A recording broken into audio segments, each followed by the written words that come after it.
Game Over, une présentation de Baseball Québec. On ferme les livres, c'est terminé. Qui monte sa petite et gagné avec ta balle Bichette.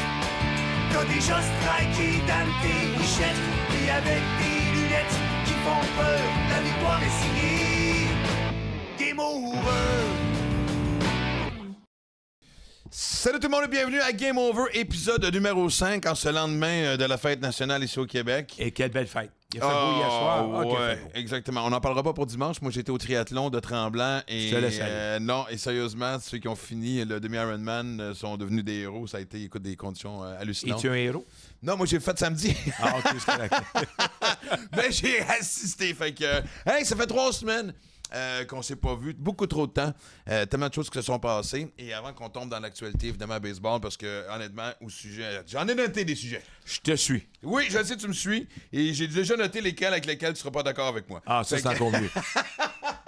J'aimerais aussi mentionner, bon, on va être en ondes la semaine prochaine, le 2 juillet, mais aussi, on va être directement au stade de Can-Am, évidemment, le 16 et 17 juillet, pour participer aux activités du match des étoiles de la Ligue Frontier. Le podcast va être fait le 17 en après-midi, avec des invités, évidemment. Bon, on va parler du baseball majeur, mais aussi des invités pour souligner cette fin de semaine-là. Pas fin de semaine, c'est en plein milieu de la semaine.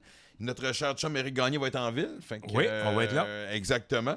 Et donc, un petit concours en instant. Ah, bon, on m'informe que le podcast va être live le 17 à partir de 15h30. C'est encore plus merveilleux. Aucune pression. Et évidemment, pour ceux qui veulent participer, le 16, c'est le match d'agilité, concours de circuit, etc.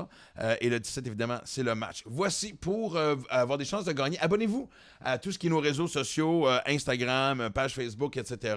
La question est très, très simple. Le nom de ton joueur préféré. C'est juste pour qu'on puisse te dire un petit bonjour. Et en même temps, et c'est drôle parce que quand tu vas à Québec et que tu parles aux jeunes et aux gens, ils ont leur joueur préféré. Ah, sans aucun doute. Même chose à Trois-Rivières, même chose à Ottawa. Fait qu'on commence à me convaincre peut-être que Montréal sur la liste. En tout cas, on verra bien. Mais donc, écoute, participez en grand nombre. Et nous, on va être là sur place. On va avoir la chance de jaser, de vous croiser et parler, évidemment, baseball. Oui. Et question de faire ça, on va inviter le grand, notre Ah, direct partner. de l'Arizona. Ouais, exactement, direct de l'Arizona. En train de. Cette semaine. Ouais, exactement, évidemment, où l'air climatisé est une question de survie. Oui, on a eu ça pendant 3 jours, nous autres. Ouais, eux autres, ils ont ça pendant 3 mois. Comment ça va, Eric? Ça va bien, vous autres, en forme? Ben oui, super en forme, mais je sais pas, on t'a vu quelques instants avant le match, on dirait que ta petite couette grise, elle est plus curvée que d'habitude. Elle est plus pure, c'est ça. Je l'aime ça un petit peu, mais je suis arrivé de la Grèce, fait que mes cheveux sont un peu mélangés avec la température. Fait que, exact.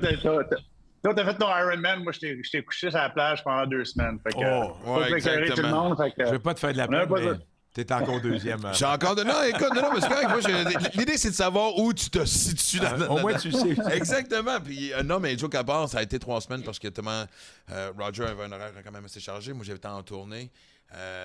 Et Eric était dans un mariage en Grèce. T'sais, on a tous nos trucs difficiles à vivre, là.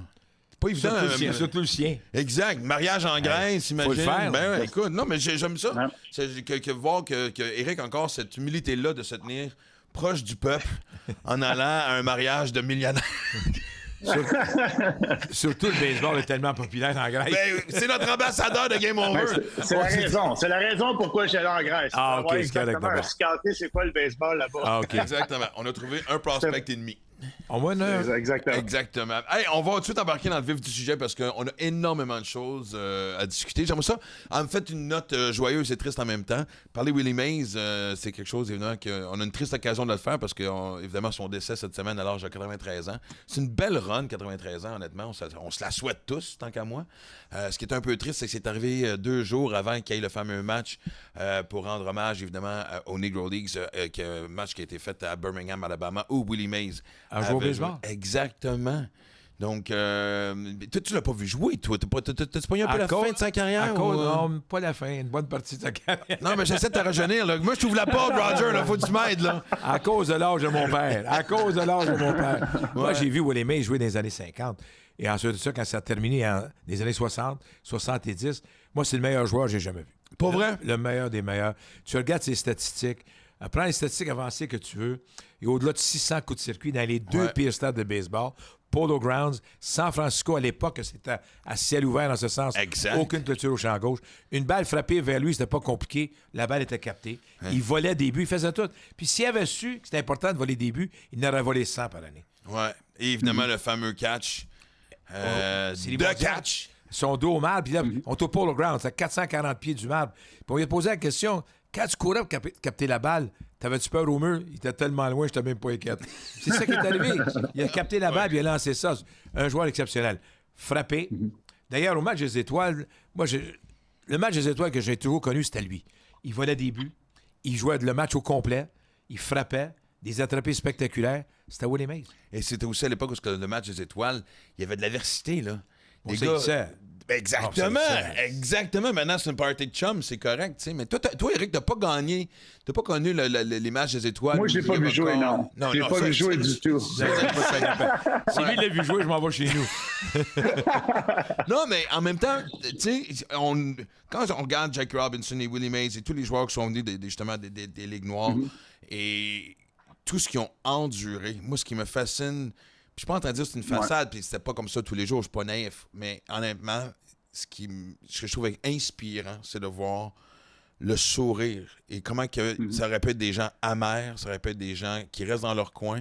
Et au Moi, j'ai eu le contraire, c'est eux privilège. qui s'en allaient vers les gens et non. Ils passaient eux-mêmes par-dessus cette barrière-là qui leur était imposée. J'ai eu la chance, moi, de voyager avec les Expos avec des joueurs qui ont connu l'époque du racisme. Tu prends un Frank Robinson, Vada Pinson, Tommy Harper, qui était entraîneur avec les Expos. Ces gens-là ont vécu.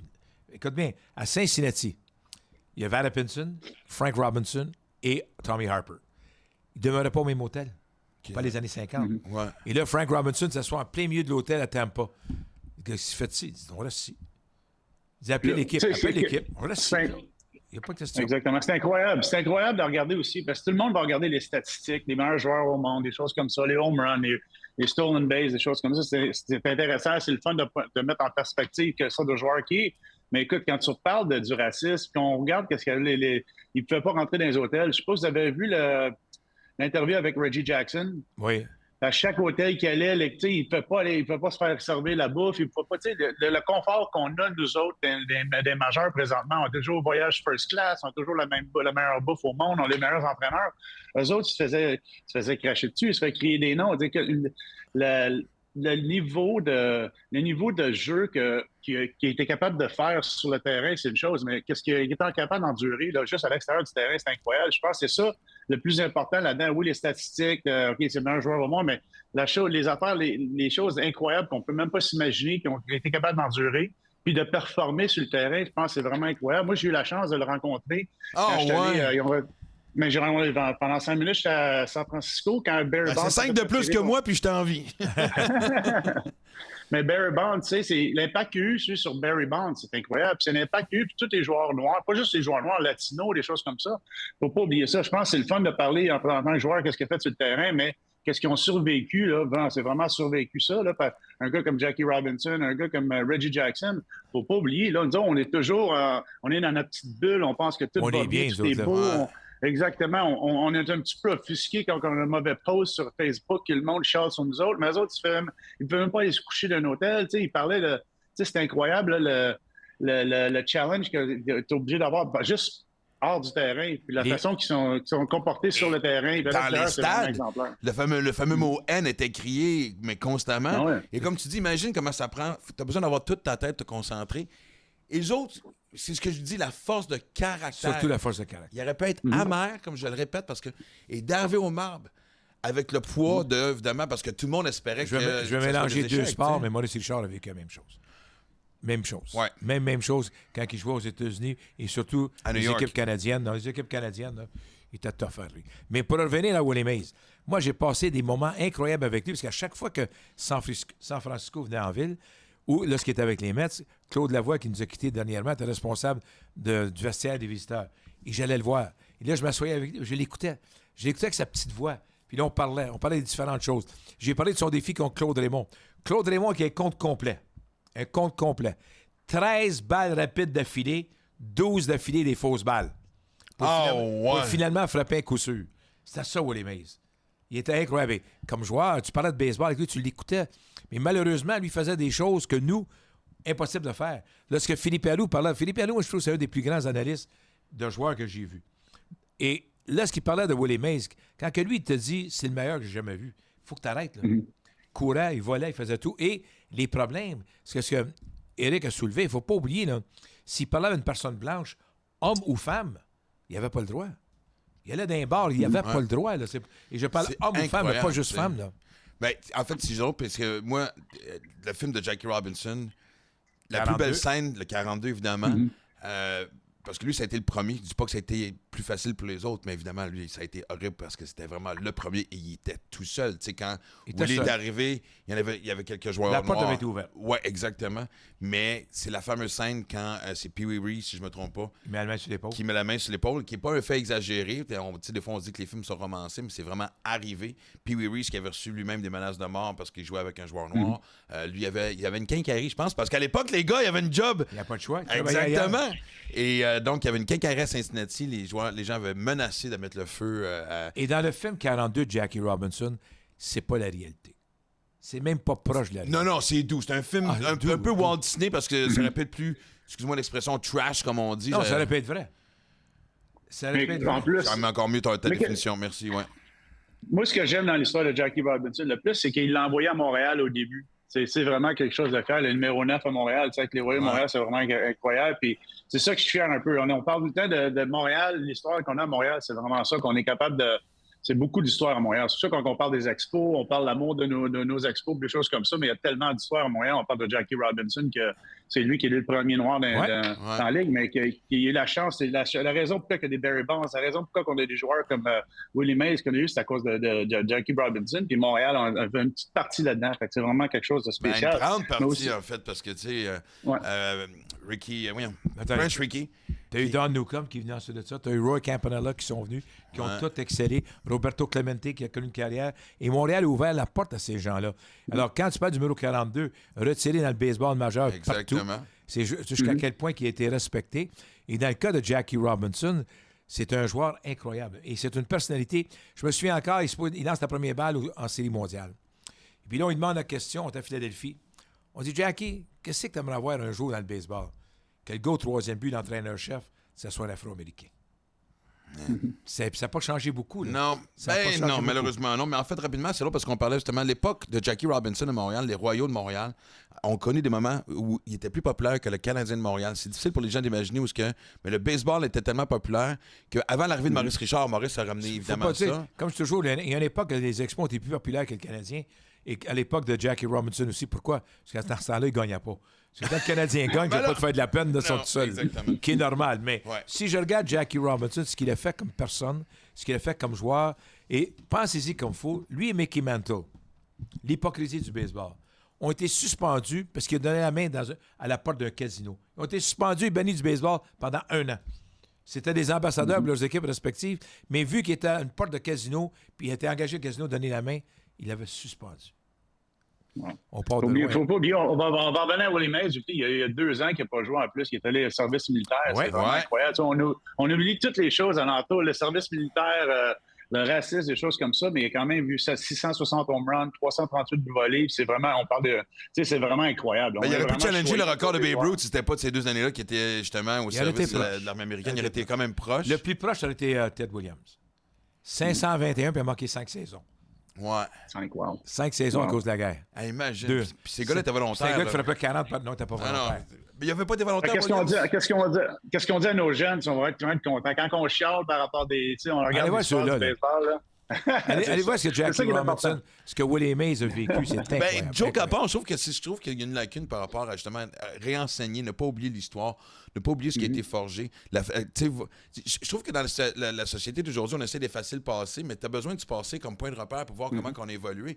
Puis, on parle Robinson, on parle Willie Mays, mais tu sais, le racisme, c'est les années 70, 80. Tu sais, maintenant, les salaires sont publics, mais je peux clairement imaginer que même jusqu'à début des années 90, les joueurs blancs étaient clairement mieux payés que les joueurs noirs. Mais Reggie Jackson. À part Reggie Jackson, c'est le premier comme... Ouais. Moi, je suis allé à Dodger Stadium. Qu'est-ce qui était vraiment intéressant, je ne sais pas si c'est la dernière fois que vous êtes allé à Dodger Stadium, mais quand tu vas dans dans le clubhouse des joueurs, Ouais. mais il y a tous les anciens contrats. Tu vois tous les anciens Sont tous contrats, là, puis hein. combien qu'on signait exactement. C'est vraiment intéressant. Tu sais, j'ai pas regardé exactement. Ouais. Comme avec Jackie, je pense que Jackie Robinson faisait 7500 C'est bien ou ça. 4500 en Absolument rien. Par Ça, c'est- année. Ben oui. Ouais, je pense que Ouais. même, c'est ça. Puis il peut se faire mettre dehors, il se fait blesser, il se fait mettre dehors. Tu sais, Pas de c'est- garantie. Faut pas Non, oublier non. ça, Mais- exactement. Et quand Eric Faut jouait, se c'était son rendu. père diem pour aller souper. Non, ça, c'est pas de faire un voyage en Grèce. Mais pour en revenir aux Afro-Américains, les joueurs autonomes d'aujourd'hui, et où le baseball est rendu aujourd'hui, ce que je trouve de valeur, le grand bâtisseur de ça, puis il n'est pas reconnu du tout, c'est Curt Flood. Curt Flood qui a contesté Oui, c'est vrai. la, C'est vrai. pour être joueur autonome, Ouais. pour le banni du baseball. Si lui, il ne fait pas ça, oubliez ça. On oublie Curt Flood. Exactement. C'est un grand joueur, là. C'est un excellent joueur de centre, frappeur, coureur, tout. Puis lui, il a contesté, justement, la clause de réserve, Ouais, puis- puis on n'en parle même pas. Et ce qui est triste, c'est que, tu sais, honnêtement, c'est le genre de cause que tu aurais pu, les joueurs, de façon volontaire, involontaire, avec peu importe si tu faisais de bonne volonté ou pas, de s'unir derrière lui pour dire, ben, si vous êtes pour faire Ils ça. l'ont à pas lui, fait. Ben non. puis- Écoute bien, on est à Saint-Louis. On joue un match des Expos, puis on rend hommage à Curt Flood. OK? Les joueurs des Expos sont à l'abri, puis tout le monde est comme ci, comme ça. Et là, Dick Williams, qui n'avait pas sa langue dans sa poche comme gérant, a descendu. Puis ce qu'il a dit aux joueurs, c'était incroyable. Incroyable. Hey, vous allez sortir, vous allez mettre debout, respectez cet homme-là. Si vous êtes rendu ce que vous êtes aujourd'hui, c'est lui. Personne d'autre, c'est lui qui s'est battu. C'est Ouais. ça qui est de valeur. À chaque fois qu'on parle Il a payé d'autonomie, le on ne prix. parle jamais de lui. Il a payé le prix aussi, hein? Payer le Incroyable. prix, il est banni.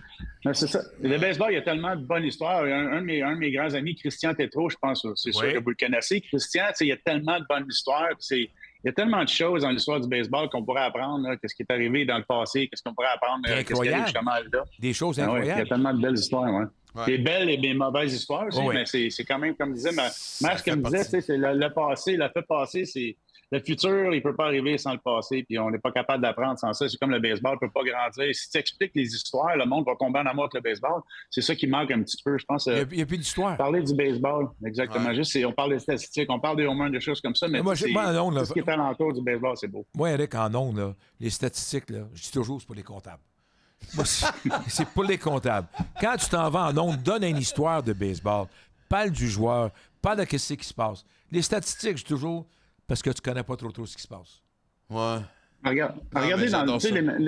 les meilleurs annonceurs au baseball, c'est pas le monde qui sait cette statistique, c'est un gars comme Vince Scully qui parle d'une personne C'est ça. qui donne des informations que les fans veulent savoir. Tout le monde le sait, OK, il a frappé un circuit, mais ils veulent savoir qu'est-ce qui est arrivé dans l'autobus, comment il m'a, tu sais, des choses comme personnelles un petit peu. Je pense que c'est le secret des bons annonceurs. C'est un gars comme Vince Ben, Scully qui avait vraiment sa voix. Moi, je t'ai raconté incroyable, une histoire en ondes. Ben, je le sais parce qu'en fait, puis c'est pas parce que j'étais assis à côté de toi, parce que. T'as pas le choix. Ben, non, mais sérieusement, non, mais écoute, moi, je viens ici, C'est je me vrai. dis quel privilège que j'ai. Tu sais, on en parlait tantôt aussi avant que ça commence, avec que le podcast commence, puis. Tu sais, moi, quand je reviens, mettons, tard d'un show, puis ben du monde, on disait, c'est le fun de mettre un match de baseball parce que vous avez des voix extraordinaires. C'est un sport parce que le rythme du sport est plus lent. Si tu racontes. Ben, non, Faut mais que tu c'est ce que racontes vous l'histoire. faites. Tu sais, On quand- est des petits culs assis au bord du feu, puis on vous écoute, puis Ah vous ouais. nous amenez à quelque part avec vos histoires. C'est beau. J'en parle, je taquine beaucoup Eric sur ça, mais lorsqu'on arrivait, je me mentionnais quand il jouait à Montréal, les gens ils jouaient à Montréal avec les Marquis, ils jouaient à Repentigny. Tu sais, des gens, là, ils sortent de là. Quand je parle de Taureau, je parle de Taureau qui a joué à Montréal au Parc Consic, qui a eu du succès là. Ouais. Un petit gars de la Rive-Sud, il est rendu là. C'est ça que le monde veut savoir. La balle qui est Ah ouais, frappée à c'est compter 450 l'histoire. pieds, ouais. Mais comme Kevin, tu sais, t'es un bon storyteller. Moi, je me rappelle quand j'écoutais des games quand j'étais jeune, tu sais, je me rappelle la voix, je me rappelle ce que tu disais, je me rappelle tout ça. Ça revient toutes les émotions énormes que j'avais par rapport à l'amour du baseball. Mais c'est ça votre job, tu sais, c'est ça la responsabilité que moi j'ai un peu. Qu'est-ce qu'on fait avec le podcast? Faut Qu'est-ce faire que ça. vous avez fait? Ouais. Ah ouais, c'est important. Mais attends, là, le pire, c'est que j'ai à peu près une dizaine de sujets. Je me disais, aujourd'hui, je vais être plus discipliné. Il va falloir que je contrôle les deux. Mais parce juste en que- terminant. Les derniers jours, Eric, j'ai vécu des choses, j'en parlais tout à l'heure, qui m'ont touché beaucoup. Bon, ben c'est ça, je voulais que t'aies raconté. C'est tellement beau, cette Et histoire-là. Eric, tu l'as vécu toi aussi. Dernièrement, je ne sais pas ce qui arrive, mais ça fait 3 jeunes filles dans la trentaine qui jouaient à balle donnée. Puis une qui jouait avec Michael Kingsbury. D'ailleurs, il joue bien. Il jouait avec Michael Kingsbury. Elle est venue me voir, puis elle était toute émotionnelle. Elle m'a demandé de décrire quand elle est venue au bâton. Fait que sur vidéo, c'est moi qui décris sa Pour présence. vrai? Ah oui, je décris sa présence. Elle a frappé un roulant, mais les gens qui voyaient la vidéo pensaient que la balle était loin. Ah, qu'elle était loin. Et là, on a pris la photo parce qu'il m'a à pleurer. J'ai dit, pourquoi tu pleures? Elle dit, mon père, il vient de décéder, puis c'est avec mon père, je vais les beaux moments à vous écouter à la radio. Ouf! Ça, là, je ne vais pas te faire de la peine. Là. Non, mais tu l'as Dernièrement, raconté ça tantôt, n'est puis on est tous venus un peu le cœur Non, mais serré. c'est ça le baseball. Tu sais, Eric, lui, là, il le sait.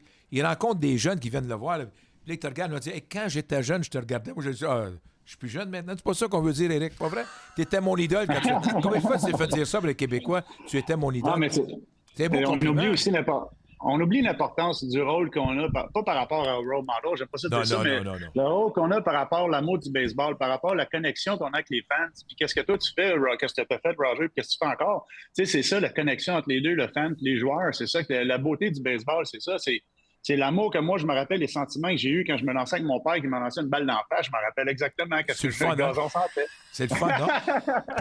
Mais tu sais, c'est... Ah non. Mais il faut que... Ou bien quand Eddie Yorowski t'a demandé de faire la mascotte. Ça, c'est Eddie Saksuki. Man, je continuerai à ce sujet tellement longtemps parce qu'en plus, comme tu le dis, et c'est ce que je trouve que les histoires... Moi, à chaque fois que j'ai visité un stade, tu t'assois dans une section... Des fois, je vois avec des chums de Montréal, fait qu'on parle français dans les estrades, puis les gens vont dire « Hey, where are you from? » Puis là, on dit Montréal. Tout le monde dit toujours la même affaire. Encore aujourd'hui. Sorry about the Expos. Ouais. Les gens, pour eux autres, c'est inconcevable de perdre leur équipe. Mais parce qu'encore une fois, non seulement c'est un sport avec un rythme plus lent, c'est pas comme au hockey, comme on a vu hier. Là, oh, ah, hi, ah.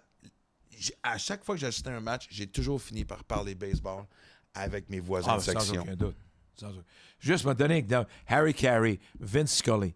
Moi, j'ai aimé Jack Buck, le père à Joe. C'est des gens qui ont fait du hockey, du baseball, du football. Et ils m'ont tous dit la même chose. Quand tu t'en vas en ondes, sois pas préparé. En ce sens, un jeu arrive, là, dis-toi pas dans ta tête, voici ce que je veux dire. Laisse le jeu diriger. Hier soir, je fais le match des Blue Jays et 24 juin.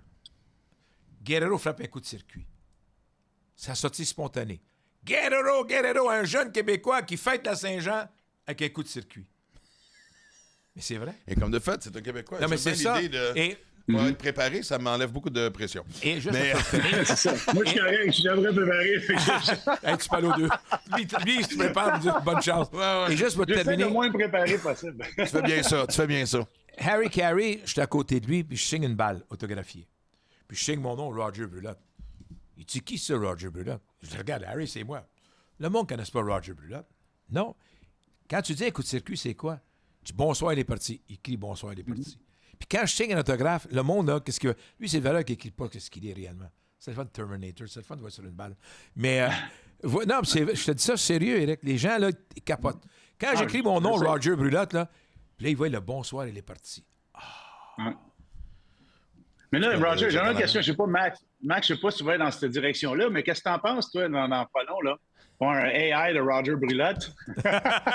Qui va dire. Il n'en a pas là tout de suite, c'est sur la liste. Hein? C'était sur la liste de sujets. Non, mais la porte est ouverte. Mais, moi, je te laisse te présenter parce que je veux pas faut y aller doucement, là, je veux pas que ce soit sur le choc. Moi, il est à côté de moi, il faut que je deal avec la réaction. Fait explique ce que tu m'as envoyé comme article. Mais là, je regardais, tu sais, on regarde toutes les technologies, le AI, tout ce qui se passe dans le monde, tu sais, veut pas, l'intégration de tous les sports, de tous les sports avec le data et la technologie, ça arrive, c'est ça qui se passe. On peut pas se cacher de ça, c'est l'évolution du sport, veut pas. Là, moi, je parlais à Max, je dis, gars, ça serait incroyable, tu sais, veut pas, tu veux pas enlever les jobs à personne, mais le AI, là, avec un Vince Scully, avec un Roger Brulotte, avec un Harry Carey, tu sais, les voix là, que moi, je m'endormais à écouter Vince Scully, avec le AI, que tu as 2-3 minutes de délai, là, avec la voix de Vince Scully ou de Roger Brulotte, qu'est-ce que tu en penses de ça? Parce que moi, je pense que ça serait vraiment... C'est sûr que ça serait de valeur pour les plus jeunes qui arrivent, mais pour moi... Eric est en train de te remplacer. Je sais pas s'il parle des robots. Non, je suis plus grand temps, non, je ne le remplace pas. J'aimerais juste ça qu'il y ait une legacy qui continue le temps. La balle est partie, que toute sa famille se fait payer jusqu'à le temps que... Mais tu sois immortel, en fait. Je pense que le Exactement. point que tu soulèves, la plus belle AI que j'ai vécue, c'est l'annonceur maison des Yankees de New York qui est décédé. Et 15 ans plus tard, quand que le match commençait, batting first, the shortstop, Derek Jeter. C'était ça. Mais c'est ce qu'on veut. On parle d'histoire depuis tantôt. On veut C'est ce ça que je veux clin dire. d'œil-là. C'est que sans aucun doute, on doit... Parce que les commentateurs d'aujourd'hui, c'est des gens de statistiques et pas de passion. C'est là qu'est la grande différence. Et quand tu arrives je parle de baseball, je parle pas des autres sports, c'est pas de mes affaires. Mais dans le monde du baseball, on n'a pas les gens que tu viens de mentionner, là, une passion. On l'a pas, ça. Ouais. Puis, dans n'importe quel sport, moi, c'est une passion que j'ai. Ça me laisse aller. Mais la c'est surprenant. passion, la passion, un petit peu, la passion, ça se cultive aussi. Tu sais, c'est bien beau de dire on n'a pas la passion, mais s'ils se font dire quoi faire, quoi dire en ondes, tu sais, les jeunes qui arrivent là, ils se font engager parce qu'ils vont connaître toute le data, ils vont connaître le War, ils vont connaître tout de A à Z. Les Parce statistiques. qu'ils pensent que c'est ça le plus intéressant. Le storytelling est perdu un petit peu. Moi, c'est pour ça un petit peu la nostalgie du baseball, que entendre la voix de Roger Brulotte, entendre la voix Vince? à Doucet, à Vince Scully, toutes les légendes, tu sais, il me semble que veut pas. C'est sûr que tu ne veux pas enlever les jobs, mais je pense que pour l'ancienne génération, pour garder tes fans, garder ton fanbase, on le sait tous, qui commence à s'en aller un peu, surtout au baseball. Mais tu sais, moi, j'écouterais une game des Dodgers à écouter un Vince Scully avec un il me semble que ça serait vraiment quelque chose d'incroyable parce que tu sais, l'entendre parler, moi, ça me ramène énormément d'émotions. Tu sais, ça me ramène toutes des mémoires que j'ai avec les Dodgers, Vince, ça me ramène tout ça. Ouais. Tu sais, c'est incroyable. Moi, Vince Scully, ma mémoire, c'est pas compliqué. À chaque fois qu'il nous voyait, il nous parlait en français. Bonjour, Pour comment vrai? Ah, ben oui. Bonjour, comment allez-vous? oui. Mais C'était tu la le sais, grande tu l'as classe, vécu, ça. Eric. Quand il Ah rencontrait ouais, moi, Eric, quand il parlait en moi, français. quand j'embarquais sur le terrain, il dit bon, bienvenue, M. Gagné, à chaque fois. Tu sais, c'est vraiment génial, incroyable. Tu sais, ouais. Mais en fait, moi, je suis content parce que là, de un, le podcast c'est officiellement baptisé parce que dès qu'Éric dit le mot data, je me sens à l'aise et je sais que. Et joke à part, moi, j'ai un chum qui a pogné une job, qui avait auditionné pour une job à RDS, puis une radio sportive et tout. Puis il est arrivé préparé avec justement des statistiques, puis quasiment des statistiques avancées pour montrer. Puis il a fait, le boss avait dit, on s'en fout de ça, t'as chaleur un télésouffleur, on peut toutes les mettre les stats qu'on veut, on est des gens qui travaillent là-dessus. C'est un comptable. C'est comment tu me les présentes. C'est un comptable. Mais comment tu me racontes la stats, comment tu me la présentes dans Mais- pas la stats, mais comprends qu'est-ce qu'il y a Attends. derrière la statistique. Premièrement, il faut que tu ailles voir Eric Gagné, il faut que tu y parles. Moi, tous les super vedettes qui ont été dans le baseball majeur, je les connais tous. Sais-tu pourquoi? À leur premier match des majeurs, je faisais une entrevue en français avec eux autres. Fait là, ce qu'ils me voyaient, là, les Dwight Gooden, fais le tour. Gooden, Sandberg, t'en vas avec Ozzie Smith, fais toutes les grandes vedettes. Les vedettes qui ont joué au baseball avec les Dodgers, j'allais les voir. Bonjour. Là, quand tu fais une entrevue, là, le gars, il te parle en anglais, puis là, tu réponds en français. Puis là, je faisais exprès de dire 2 mots. Là, il me regardait, on lui a dit I didn't say more than I wasn't worth more than that. Mais l'amitié, faut que tu connaisses Ouais. les joueurs, puis on oublie ça. On oublie ça. Je trouve ça de valeur. Bon, là, regarde. Non, sais-tu quoi? On va continuer parce que je vais te poser une question, puis là, sais-tu quoi? Après ça, chaque sujet va durer 2 minutes. Non, je niaise. Mais un coup de cœur que parce que tu me racontes ça du sport de Ryan Sandberg, Ozzie Smith, mais j'ai tellement. Je détestais les Cards à l'époque parce qu'ils étaient toujours rough. Les Cards et les Phillies étaient toujours rough pour les expos.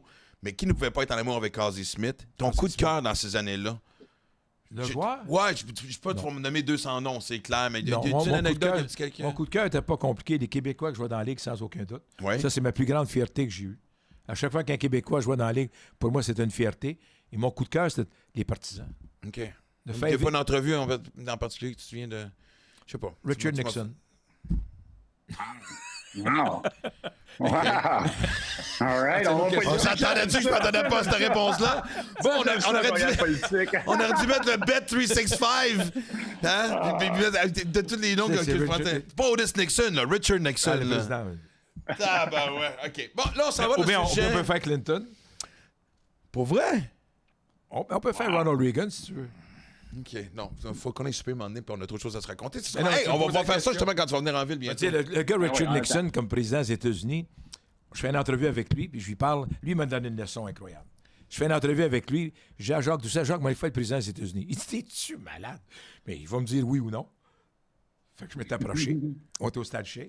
Bonjour, monsieur le président. Ah, bonjour. Là, j'étais avec les expos. Ah, Montréal, je peux-tu faire une entrevue? Puis il me dit, d'abord qu'on ne parle pas de politique. J'ai dit, OK. C'est un grand fan de balle, là. Ah ouais, la leçon qu'il m'a enseignée. On commence, excusez si je vous parle de ça, ça arrive de nulle part. Là. Non, mais regarde, c'est Mais correct. là, j'arrive, je J'ai commence à assumé que j'ai perdu le contrôle après la 3e minute. Fait que- Là, on s'en On va. avait des odds de 365. Il disait que est-ce que Max va être capable de nous garder sous contrôle?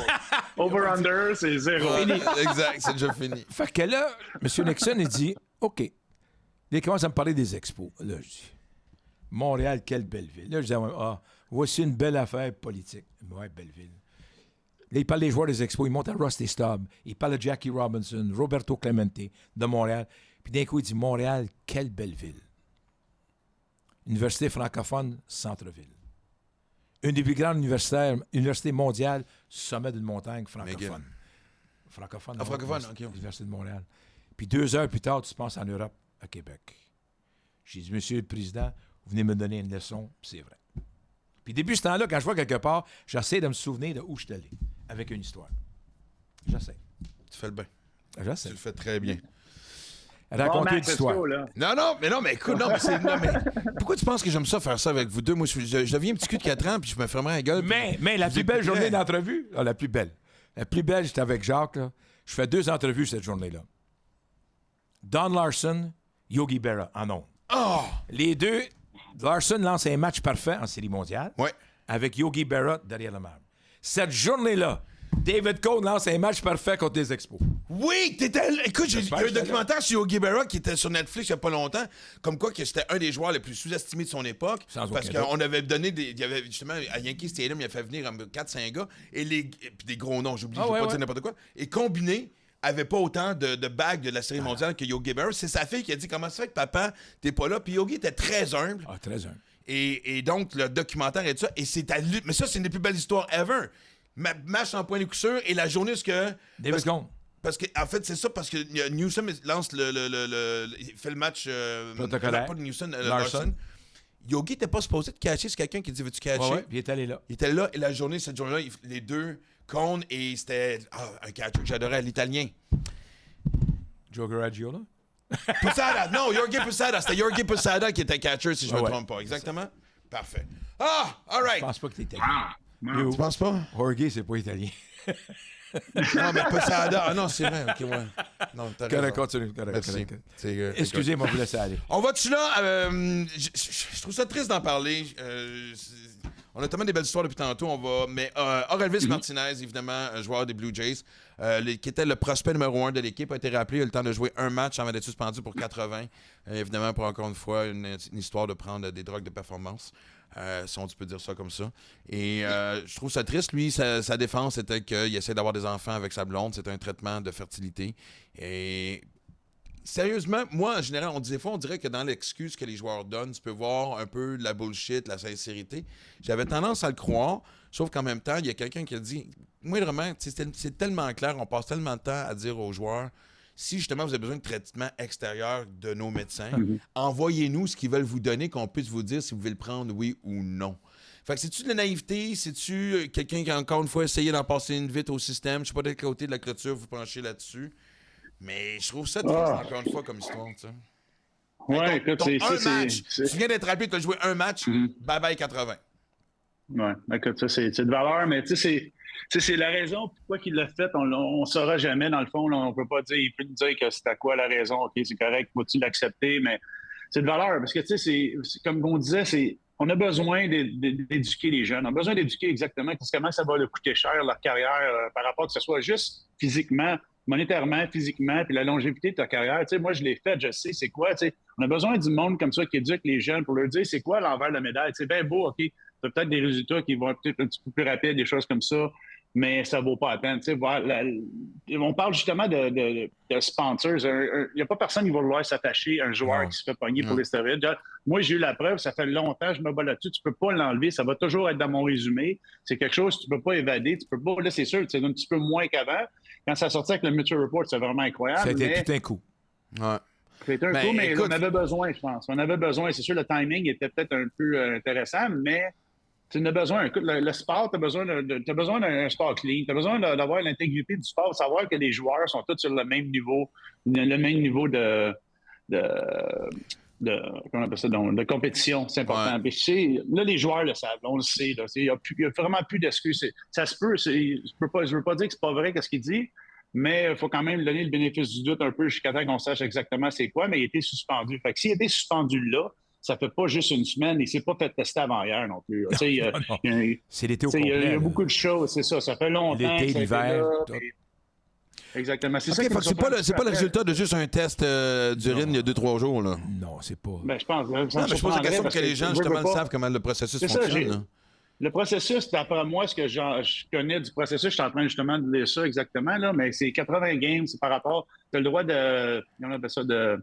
Appeal. T'allais en appel. T'allais en appel, ouais. T'allais en appel. T'as le droit d'aller en appel. Fait que veut pas, si vraiment pas coupable, si vraiment une bonne raison, on va le savoir. Puis ils vont en cours des choses.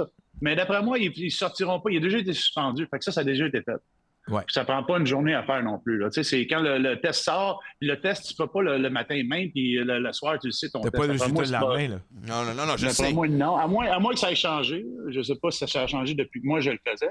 Mais écoute, c'est de valeur parce que c'est un gros prospect. C'est de valeur pour les Blue Jays. C'est de valeur pour le sport en général. C'est valeur mais pour au lui. moins, Ben oui, tu sais, c'est valeur pour lui, oui, mais au moins, tu vois que le sport essaie de cleaner ça. Fait que, tu sais, c'est plate. Il va toujours avoir du monde qui vont essayer de passer un petit peu vite. Ils vont toujours avoir un shortcut. C'est-tu la raison?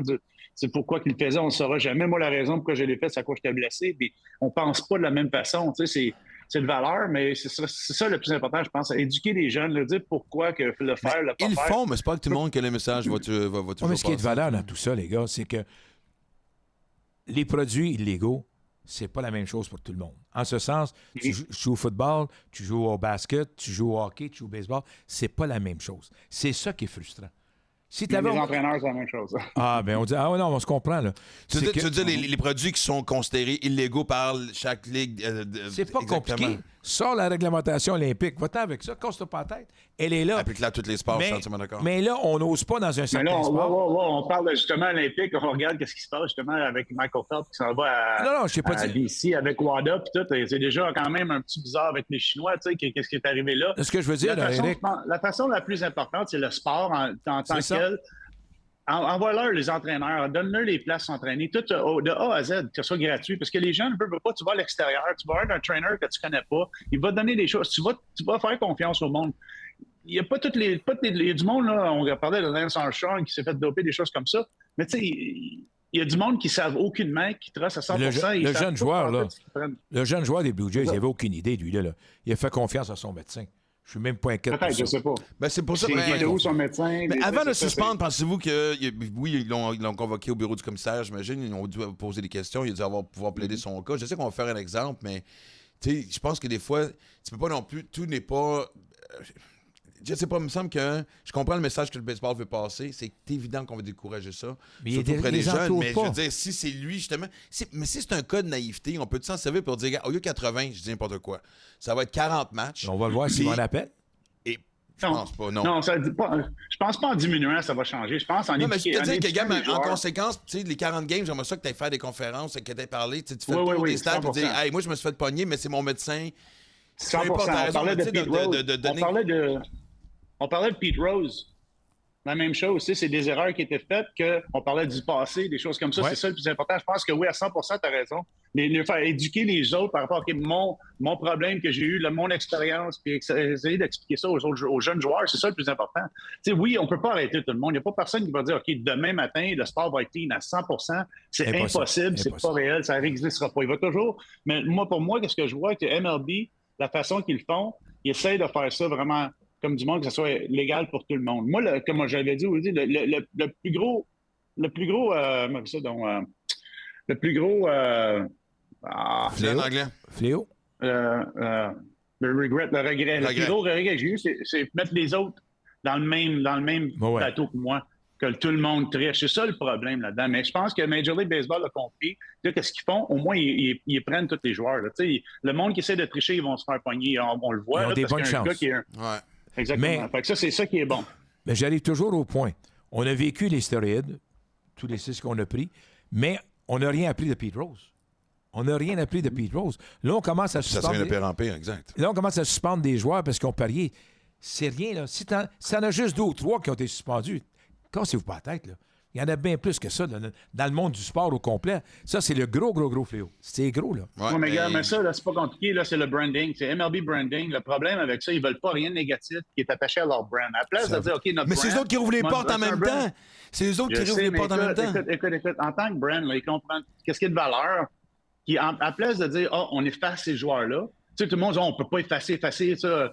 Tout le monde, des choses comme ça, dans toute la société, on essaie de faire. Non, tu peux pas effacer. Je peux pas effacer ce que j'ai fait. Je peux Non. pas mais les erreurs, c'est des choses vraiment qui ont beaucoup de valeur pour les jeunes. La communication que je peux avoir avec les autres, je peux leur dire, OK, j'ai fait ça, fais pas ça, essaie de. Tu sais, je peux pas te dire de pas faire quoi, mais je vais donner mon expérience. C'est la même chose. Je pense, Max avait un bon point là-dessus, de dire, les envoyer au high school puis parler aux joueurs, OK, t'as 80 games, mais plus que tu fais genre de sensibilisation aux problèmes que tu as apportés, Là, peut-être qu'on va repenser. Un exemple, Bauer, ou exemple, Ohtani. Ohtani n'a pas été prévu, mais le monde qui se font comme Pete Rose, des choses comme ça. C'est ça, je pense. Si tu veux avoir vraiment la confiance de tes fans, mais montre-leur que tu essaies de faire quelque chose pour changer le problème. Là, pas juste Exactement. Sois cohérent avec le message que tu veux envoyer. 100%. Puis, comme je l'ai 100%. dit, le fléau du gambling, mais la seconde que les sports professionnels, le baseball majeur s'est associé, évidemment, pas légalisé, ça l'était déjà légal, mais tu sais, en tout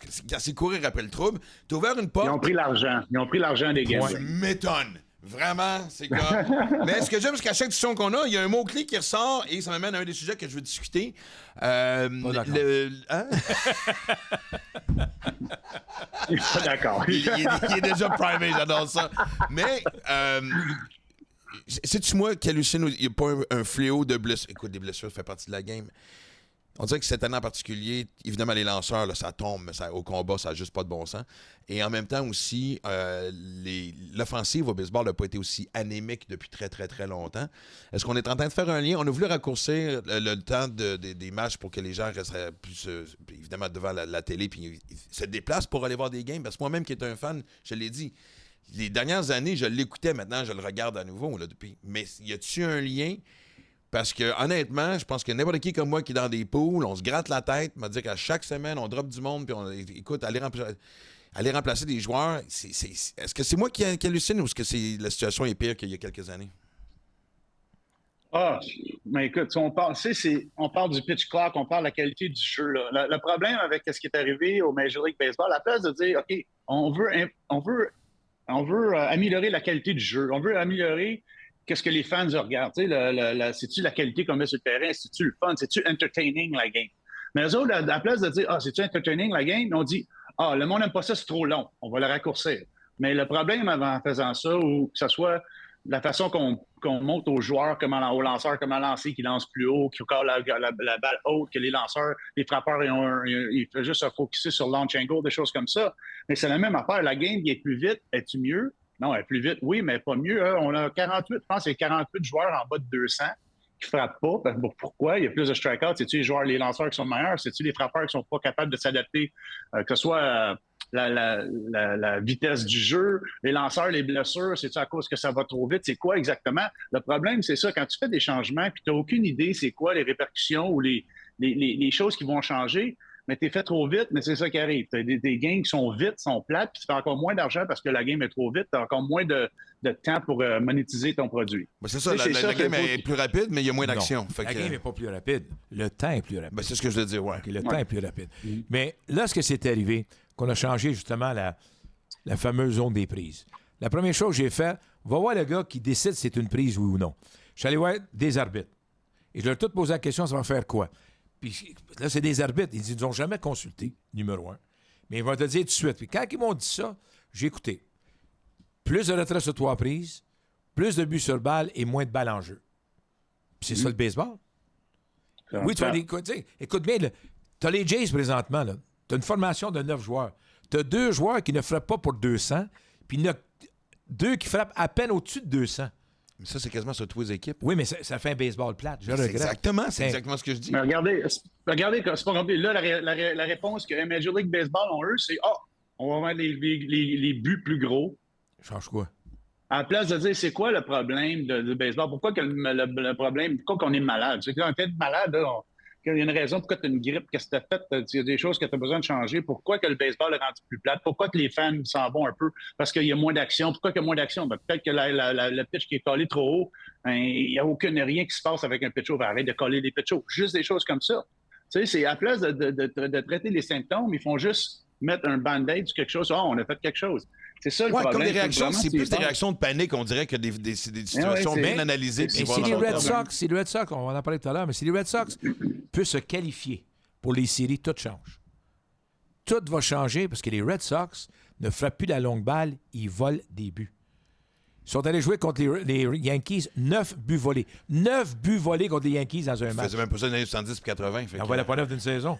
Et là, soudainement, puis ils se mettent à gagner. Est-ce qu'ils vont ramener ça à l'époque des Cards? C'est parce qu'on s'aperçoit que la longue balle, là, il n'y en a pas tant que ça.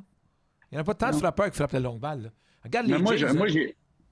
moi, j'ai écrit un papier que ça fait longtemps, tu sais, ça fait peut-être 5-6 ans de ça, quand je coachais avec les Rangers. Puis, tu sais, moi, ce qui me choquait un petit peu, c'est que le swing and miss, c'est en français, swing and miss, c'est swing and miss rate. Tu sais, c'est vraiment. Combien de fois que tu lances puis tu manques la balle? Ouais. Exactement. Tu sais, puis là, on dit, tous les joueurs, tous les coachs, et les plus jeunes coachs qui regardaient juste le data, mais eux autres, ils disaient que les joueurs qui ont plus de swing and miss, les lanceurs, c'est les lanceurs qui ont plus de potentiel. Moi, je dis, OK, c'est vrai d'un cas ou pas, mais ça dépend dans quel compte que ton swing and miss. C'est un swing and miss, le premier lancé, mais la moyenne d'un swing and miss par à date, c'est même pas 1. Non. C'est moins que 1. Fait que, tu sais, qu'on parle de data dans le contexte, c'est la même chose. C'est ça, je pense qu'on oublie un petit peu avec le baseball. Tu sais, on essaie de se concentrer sur, OK, c'est le fun d'avoir des gars qui lancent fort, mais le problème avec ça, on fait juste éduquer les jeunes de lancer fort. Ils perdent-tu un petit peu de contrôle sur leur corps? Et c'est-tu la raison pourquoi ils se blessent plus? Tu sais, il y a beaucoup de choses qui changent. Oui, parce que pourtant, les jeunes sont de plus en plus en shape et ont des coachs à l'extérieur. Je regrette, là, le système d'entraînement pour les lanceurs n'est pas bon. C'est pas qu'il n'est pas bon. Roger, c'est pas qu'il n'est pas bon. C'est juste parce que les lanceurs ne sont plus en forme physique. C'est rendu des robots. Et quand tu es un robot, qu'est-ce que tu fais qu'un robot? Tu lui donnes une claque, le coude se déplace. Si tu t'entraînes, fais avoir un entraînement comme les lanceurs faisaient à l'époque, courir, mets-toi en forme. Quand je me dis mal entraîné, là, j'espère que tu comprends, je veux dire, ils sont bien entraînés, mais pas la bonne façon. Je te donne un coup, ton coup de casse. Pourquoi? Nolan Ryan lançait des 300 manches. Je ne sais pas casser de là.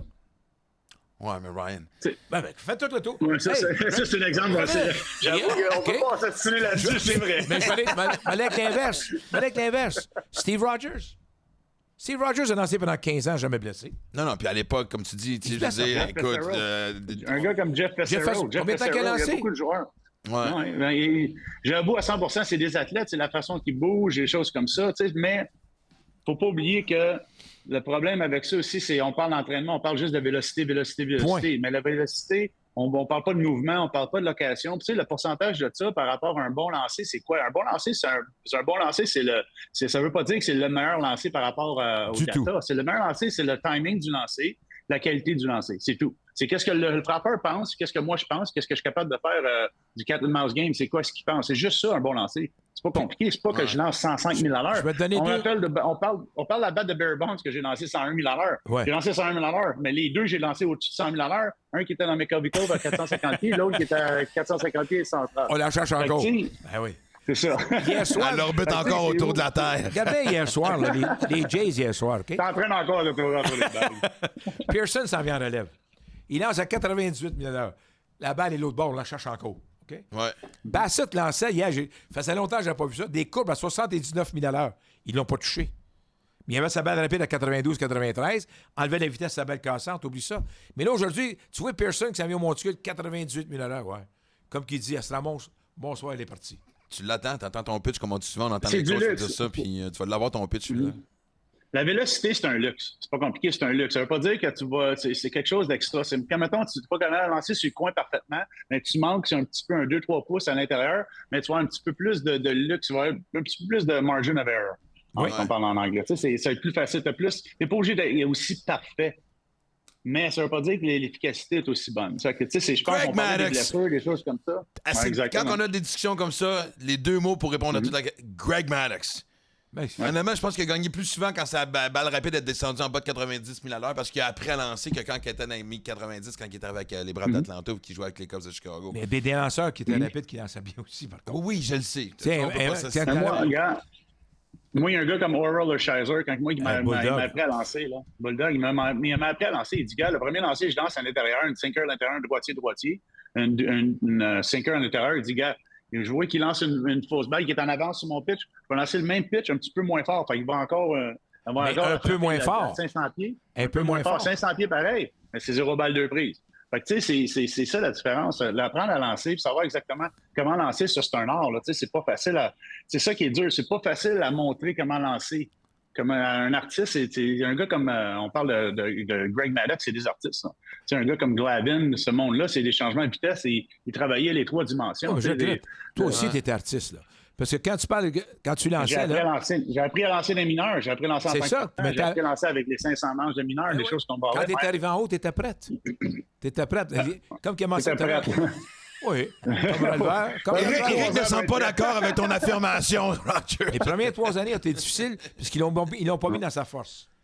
Non, mais ça a bien fini l'histoire quand même. Oui, parce qu'à un moment donné, quand les Expos ont fait tellement de pression, je me souviens encore de la soirée, je disais, mais s'il est bon pour les autres, il doit être bon pour nous autres. C'est pour ça qu'il est resté. Puis il est maudit qu'il est devenu bon.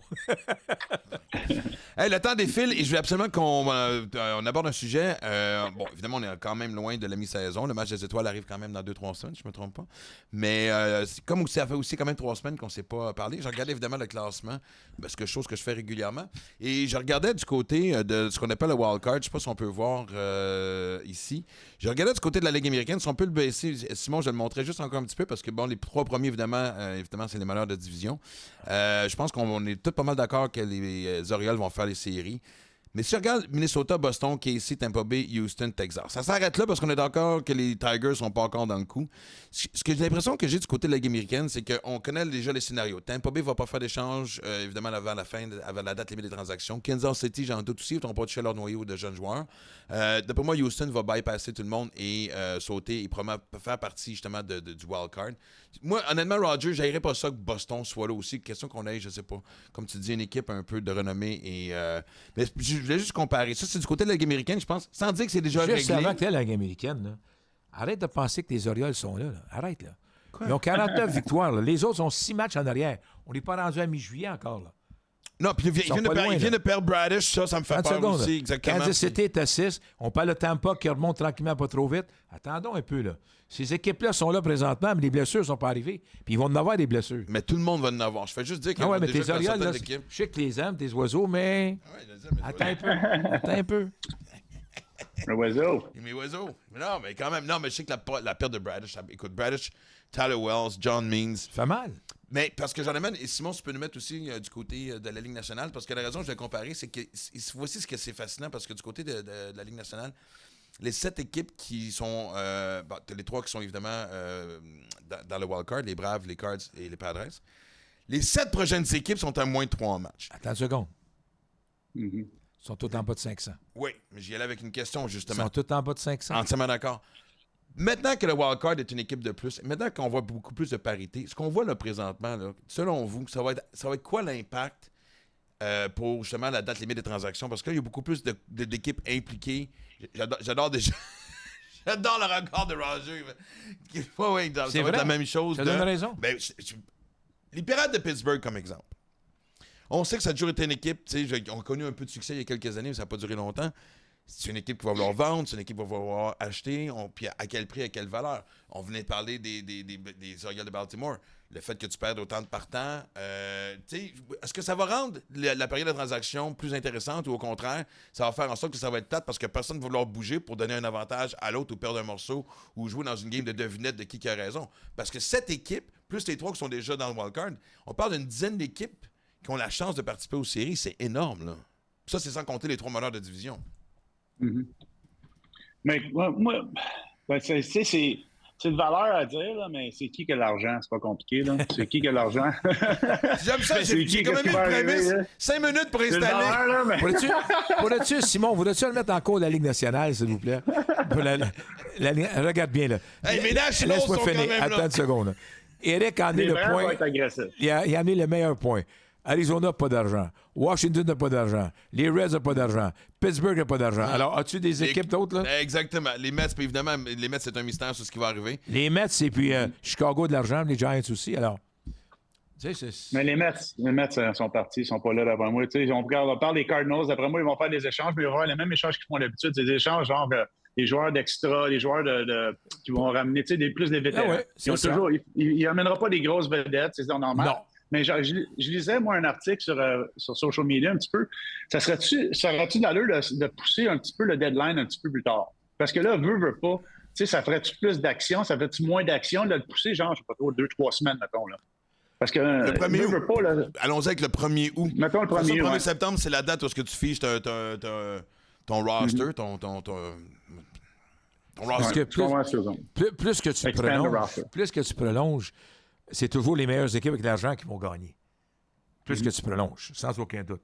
Parce que où tes échanges sont importants, c'est que ton baseball est là, tu fais ta période d'échange et que ta période d'échange te permet de t'améliorer et surtout empêcher d'une équipe riche. Imagine-toi donc, tu arrives le 31 août. Les Dodgers ont besoin d'un joueur. Attache-toi. Ils vont payer pour le chercher. Les Pirates ont besoin d'un joueur. Ça va être plus difficile. Parce que le point qu'Éric soulève, c'est l'argent, point. OK, moi, j'ai une autre question par rapport à ça. Mais c'est aussi l'argent et aussi ce que tu as aussi dans ton club école. Tu sais, on parle encore une fois de mes fameux Orioles. Les Pirates vont prendre 3 millions bien à 20 joueurs. Mais on parle d'argent. Là. Faire les playoffs, c'est ça qui monte, qui va l'exposure qu'ils vont avoir. C'est beaucoup d'argent que les joueurs, les équipes vont faire. Tu sais, c'est des équipes comme Pittsburgh, des équipes qui ont besoin justement de ça, cet exposure-là qui se passe. Mais ça serait-tu. Qu'est-ce qu'on pense de faire avoir? Tu vas récupérer cet argent-là si tu fais les séries. On s'entend-tu de parler si tu fais les séries. Si tu fais les séries. Mais moi, qu'est-ce que c'est? On parle de baseball indépendant. On parle comment c'est intéressant. Le baseball indépendant, il y a une première moitié, deuxième moitié. Gagnant. Fait que ça serait-tu quelque chose d'intéressant? Je vais te dire, on l'a vécu en 81. OK? Et la meilleure équipe n'a pas fait les séries. Les Reds de Cincinnati, qui ont remporté le plus grand nombre de victoires dans la saison, n'ont pas fait les séries. Ça, c'est l'année de la grève, parce qu'il y avait eu 2 saisons, c'est ça? Avant et après. Oui, mais c'est ça qui est le danger, Éric, de tes demi-saisons. Parce que mais mettons exemple. Mettons les Reds à Cincinnati, ils sont en première place au 1er juillet. Ils sont déjà dans les playoffs. OK? Puis ça continue. Là, c'est juste comme ça. Juste quand le baseball indépendant, c'est, mettons, le gagnant de la première division, la première moitié de saison, il rentrait automatiquement. Après ça, là, tu fais deux séances d'échange en plus. Ça, c'est incroyable. Là.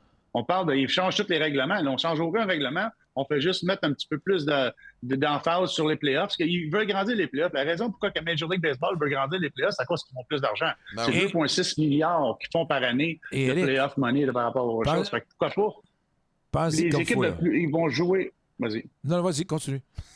Vas-y, je vais t'écouter. Votre admiration l'un pour l'autre est juste trop extraordinaire. Vas-y, non, toi, vas-y. Non, moi, je te tiens la porte. Non, vas-y, rentre en premier. Peut-être me chercher un café, s'il vous plaît. Le point que je soulève, Éric, c'est que tu vois le baseball présentement, les séries, le système est pourri. Oh, Roger, tu viens de manger une claque à plein visage. Comment peux-tu faire les séries puis pas jouer un match chez vous? Pourquoi faire les séries? Pourquoi faire les séries la première ronde, tu ne joues pas chez vous? Ça te donne quoi? Ça te donne absolument rien. Ben, c'est pas vrai. Ça donne l'exposure. Oui, mais l'exposure, c'est pas de l'argent, Éric. Ben oui. Un brand, c'est ce qu'ils veulent. Oui, ce qu'ils veulent, c'est un exposure. La raison, ben oui, c'est sûr, 100%. Mettons, là, je suis à TV. La raison pourquoi les Yankees, que les joueurs veulent aller avec les Yankees ou avec les Dodgers, c'est parce qu'ils jouent à TV plus souvent que les autres équipes. Il y a plus de monde qui regarde. Il y a plus de monde qui regarde. Exactement. Plus de monde qui voit la casquette des Yankees, il y a plus de games possibles. Les playoffs, c'est là qu'on a plus d'airball. C'est là qu'on a plus d'attention. C'est vraiment dans les playoffs. On le sait, tout le monde le sait, parce que le contrat de TV, on regarde l'argent aux 40. On regarde toujours l'argent. C'est toujours ça qui se passe. L'argent est tout le temps dans les playoffs. Les playoffs, pour la raison qu'ils font 2,6 milliards, les joueurs qui font pas. Les joueurs devraient demander aussi un pourcentage de ça. Là. Ça, c'est un autre sujet. Mais je pense vraiment, si on veut concentrer ces playoffs, tu as besoin d'avoir des équipes de petits marchés qui font les playoffs plus souvent pour les aider. On n'a pas le choix d'avoir ça, c'est important. Je veux pas. Et c'est quoi le système qui serait plus facile? OK, on parle des échanges. La raison pourquoi que les Yankees, ils peuvent se permettre d'être moyens. Peut-être qu'ils ont l'argent pour remplir le trou. Les équipes de petits marchés, ils n'ont pas l'argent. Fait que c'est quoi la meilleure chance pour eux autres de se rendre dans les playoffs? C'est-tu deux moitiés de saison? C'est-tu deux choses d'échange? Moi, je pense que la réponse est, oui, ce qui est le fun, c'est que le suspense va rester jusqu'à la fin. Ça fait qu'au lieu d'avoir un stade vide, mettons, au début, ou parce que tu penses que ton équipe n'aura pas de chance de faire les séries, c'est que, les gens vont quand même revenir plus souvent voir la game et tout. Moi, je pense que, si on parle des Kansas City, puis les Cincinnati, puis les Jays, les Jays, moi, je considère Toronto un gros marché. Ils n'ont pas non, c'est pas ça que je dis. Gros marché ou non, c'est que tu recommences à jouer. C'est le point que Éric soulève. C'est de demi-saison. Ben oui, moi, demi-saison, on recommence à zéro, on part. Au moins, tu as une chance de revenir. Il faut que tu agrandisses sans aucun doute ton système de série. Mais. Moi, je parlais plus du fait, par rapport à c'est quoi la formule gagnante, c'est que. On l'a vu, de signer tout ce qui bouge, comme les Mets ont fait l'année passée, ça n'a absolument rien. Puis encore cette année, ils ont hypothéqué l'équipe. Puis je veux dire, mais le gars veut pas être archi-milliardaire, veut pas. Les milliardaires, s'il y a quelque chose qu'ils détestent dans la vie, c'est perdre de l'argent. Il n'a pas fait au baseball son argent. Exactement, ça c'est clair, si on regarde les décisions et tout. Donc, je pense que quand tu es capable d'avoir justement quelqu'un comme à Pittsburgh, quand tu signes un Brian Reynolds, ou à Kansas City, quand tu signes un Brian Witt, pour quelques petites saisons, montrer que tu as un peu de sérieux et juste les entourer, je pense que de temps en temps, aller chercher un agent libre qui peut faire une différence ou au moins de venir t'aider. Oui. C'est là que je pense que tu as une formule gagnante pour rester pertinent et attirer ton marché le plus longtemps possible que d'être dans les deux extrêmes. Aimerais-tu être un fan des Rockies de Colorado? Non. T'as pas fini que ta saison va se terminer à la mi-avril. J'espère que encore tu comprends pendant une couple qu'Éric d'années, et là. moi, on est d'accord, c'est la demi-saison. là. Moi, OK, mais moi, je sais pas ce que je sais pas. Je suis partagé. Une demi-saison, puis deux dates d'échange. Il me semble, juste pour le show. Deux juste dates pour les d'échange fans, de la là. session des joueurs va sauter 10 pieds dans les airs, là, mais... Pourquoi? Je sais pas, je fais juste l'avocat du diable. Non, il ne sautera pas dans les airs si tu dis on va splitter l'argent qu'on fait dans les playoffs. Money, tout le temps. Ouais, écoute, qui veut s'ostiner là-dedans? Et en parlant d'argent, c'est là que je vais devoir me voir payer live. J'avais hâte que Tout le tu monde. me payes. Ben oui, exactement. Pourquoi tu penses que j'ai attendu J'avais le hâte plus que longtemps tu me payes. possible et le plus... on a fait, évidemment, un de nos commanditaires, c'est Interac. On a fait une gageure la semaine passée, il y a 3 semaines. À l'époque, j'avais prédit que j'avais fait 2 prédictions, puis il y en a une des 2 qui est arrivée, fait que, mais j'avoue quand même défaite. Que les Astros de Houston allaient non seulement dépasser les Rangers du Texas pour être deuxième dans la division, mais peut-être même chauffer les fesses des... tu vois, j'ai dit fesses. Maman va tellement être fière, j'aurais pu dire le mot qui commence par C. Mais parce que Roger est là, j'ai dit fesses, exactement. Mais ils sont quand même 4 games, ils sont sur une belle séquence. Moi, je pense qu'honnêtement, autant qu'on a dit que les Rangers allaient gagner cette division-là, les Astros, autant que je les aime pas, ne sont pas à négliger. Exactement, j'essaie de tirer ça. Donc, évidemment, l'application Interac. Et pour savoir, attendez 2 secondes, parce que là, juste TDA, je peux pas faire les 2 choses en même temps. Mais, voici comment c'est simple. Exactement. Merci Voici comment beaucoup. c'est simple. Même Roger sait comment s'en servir. Ça démontre à quel point c'est facile à le faire. Exactement. C'est la période de If Roger déménagement. can do it, everybody can do it. C'est bien ça. Exactement. Surtout dans l'électronique, sans aucun doute. Exactement. Puis on sait aussi que c'est la période, évidemment, c'est la fête nationale du déménagement bientôt ici à Montréal. Il y en a qui s'en vont à Rosemont, déménager à Rosemont. Et Il y en a d'autres qui s'en vont déménager du centre-ville de Montréal, d'autres à l'extérieur. exactement. Et tout se paye avec Interac, incluant la pizza, parce qu'évidemment, c'est pas un déménagement si t'as pas de la pizza et de la bière, avec ou sans alcool. Les 2 options sont là maintenant. Fait que, merci Interac et merci. C'est pas loin. J'ai juste manqué de temps pour ma prédiction parce que, honnêtement, moi, je pense que. C'est ça une prédiction. Exactement. Mais moi, j'aime pas les Astros, mais je pense. On dirait que ça fait tellement longtemps qu'ils jouent ensemble que le noyau, Alvarez, Bregman, Altuve, On les bat pour est le ensemble. Non, seulement ça, on a l'impression qu'ils ont 38 ans, mais ils sont encore, tu sais, ils ont encore des belles Tu années sais, devant eux quand autres. tu dis qu'il te manquait de temps, Vince Lombardi, après une défaite, disait toujours on n'a pas perdu. Il lui manquait du temps. Exactement. C'est ça que tu viens de faire. Et je pose Puis une dis ça, question c'est rapide. joueur. Non, mais parce que c'est un sujet que je vais aborder brièvement, mais je voulais dire. J'ai une question à Eric. On peut y aller avec ça aussi. J'écoutais l'entraîneur d'Edmonton dans le vestiaire. OK? Mhm. Parler à ses joueurs, c'était calme. Combien de fois dans l'année que le gérant parle aux joueurs de baseball dans son vestiaire? Le moins souvent possible. Je pense que on essaie de. Quand tu vois qu'il y a un manque d'effort, quand tu vois qu'il ne joue pas en collectif, quand tu vois que tu perds un petit peu les valeurs de ton équipe, là, tu fais un meeting. Mais les bons managers, les bonnes équipes qui n'ont pas besoin de gérants qui font des meetings. À moins que ce soit genre, OK, les boys, c'est une défaite crève-cœur, des choses comme ça. Continuez, là, je sais pas. Mais il n'y a pas vraiment, à moins que ce serait vraiment un manque d'effort, un manque de communication, un manque de chimie par rapport aux joueurs. Ça, c'est assis, tu dis, hey, les boys, là, c'est nous autres on est responsables de ça, on est capable de faire ça, mais le moins souvent possible. Moi, j'ai eu Dave Roberts, il ne fera jamais de meeting, c'est un gars de joueur, il laisse ses joueurs prendre le lead de ça. C'est ça. Je pense que c'est ça les meilleures équipes. Mais c'est sûr que ça va arriver une fois de temps en temps. Moi, j'ai eu une couple de fois comme quoi les joueurs, les coachs étaient vraiment de mauvaise humeur, mais.